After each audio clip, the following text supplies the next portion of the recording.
la vache au taureau. À l'aube, à l'heure exquise où l'âme du sureau baise au bord des marais la tristesse du saule, Jeanne, pieds et bras nus, l'aiguillon sur l'épaule, conduit par le chemin sa génisse au taureau. Compagnonnage errant de placides femelles, plantureuse Vénus de l'animalité, qui, dans un nonchaloir plein de bonne santé, s'en vont à pas égaux comme deux sœurs jumelles.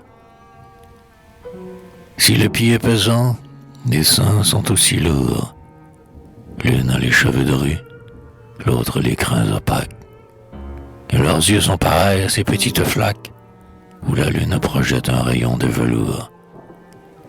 Aussi, rocs et buissons, les chênes et les chaumes semblent leur dire, émus de cette humble union, qu'en ces jours c'est la fête et la communion, des formes, des clartés, des bruits et des arômes.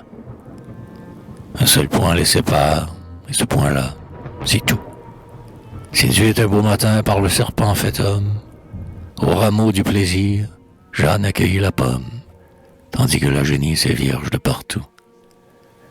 Ses cornes au bout noir, arquant leur fine pointe, par son doux visage, et d'un air ingénu, toute neuve, elle apporte son mâle inconnu, ses lèvres de pucelle hermétiquement jointes.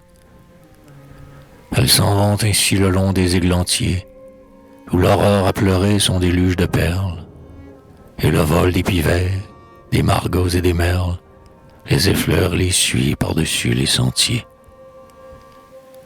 Bientôt, sur leur trajet, la brise encore moite embaume son murmure et chauffe son soupir.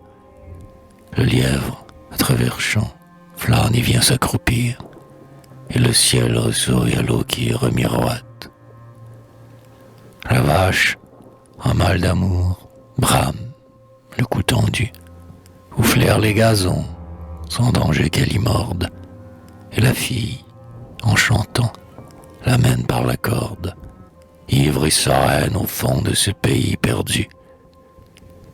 Soudain, par la venelle où marquent les fers d'âne, et jonché au milieu de crottes de moutons, on vient à sa rencontre, et vite, jeune-ton, reconnaît le beau gars, pour qui son cœur se donne.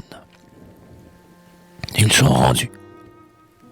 Voici le troupeau des canards qui plongeonne et ses bas sur l'étang couleur d'huile, le coq sur son fumier, le pigeon sur sa tuile, et les deux chiens grognons, gros comme des renards. Tous les fermiers sont là dans la cour du domaine, depuis l'aïeul joufflu jusqu'au pâtre chafouin. L'un d'eux fixe au barreau d'une voiture à foin, la tore qui mugit, s'effare et se démène.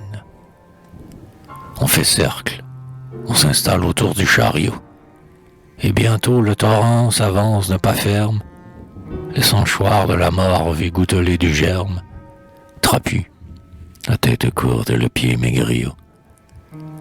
Il vient, sa longue queue, âpre et bien emmanchée, sur les cuisses, le flanc, jusque sur les reins, agite en se tordant son panache de grains, où claquent des grumeaux de bouse desséchée. Front bourru, mal corné, les yeux sanglants et fous, il bouffe devant lui comme un soufflet de forge, et le fanon ridé qui croule de sa gorge flotte massivement et lui bat les genoux. De sa langue râpeuse, énorme et violette, il fouille ses naseaux alternativement, et par un guttural et rauque beuglement, il aborde d'un trait la vache qui allaite. Alors, ces animaux tremblants et tout émus, comme pour se compter les rudes qui les harassent, se hument longuement, se pourlèchent, s'embrassent, corne à corne, et joignant leur gros museau camus. Graves et solennels près de cette voiture, ils ont l'air de comprendre, avec le libre instinct, qu'ils vont se donner là, sous l'œil blanc du matin, le grand baiser d'amour qui peuple la nature. Enfin, quand il a mis son mufle au bon endroit, le brun, rayon frais du soleil qui s'adore, renifle dans le vent la senteur qu'il adore, et s'apprête, indécis, boiteux et maladroit. Il marche à reculons, il tournoie, il oblique, puis, ayant consulté sa récente vigueur, darde son air pointu dans toute sa longueur, et s'enlève puissant, fauve et mélancolique. Mais, déséquilibré sitôt qu'il est debout, il use, à tâtonner, son ardeur qui succombe. Il sait et s'y fléchit, il regrimpe et retombe. Et pourtant, le taureau n'est pas encore à bout. En vain, les colibets pleuvent du petit groupe. Il se recueille en lui pour un nouvel assaut. Il reflète, il relèche, se dresse en sursaut, et voilà qu'il reprend la vache par la croupe. Ah, bravo, cette fois, la saillie à portée. Certes, il n'est pas besoin que le veau recommence. Il a, d'un geste suprême, engouffré sa semence, jusque dans le fin fond de la maternité. Et tandis que la vache, absolument inerte, cuve un ravissement qui ne peut s'exhaler, le taureau court encore avant de s'en aller, la vierge de 20 mois qui l'a si bien ouverte. Ah, Jeanne et son galant surveillés par les vieux, ayant vu tout cela sans pouvoir rien se dire, échangent l'envie, les baisers du sourire, et les attouchements des gestes et des yeux.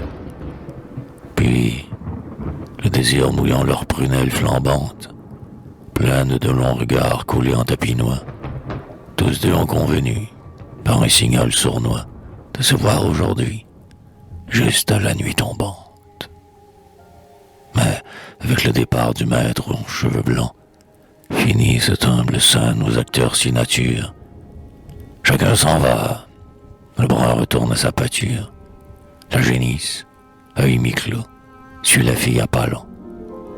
Et Jeanne s'en revient, voluptueuse et rose, en songeant que ce soir, à l'heure des crapauds, elle, bien moins niaise, et lui, bien plus dispo, sous la lune ils feront, tous deux, la même chose.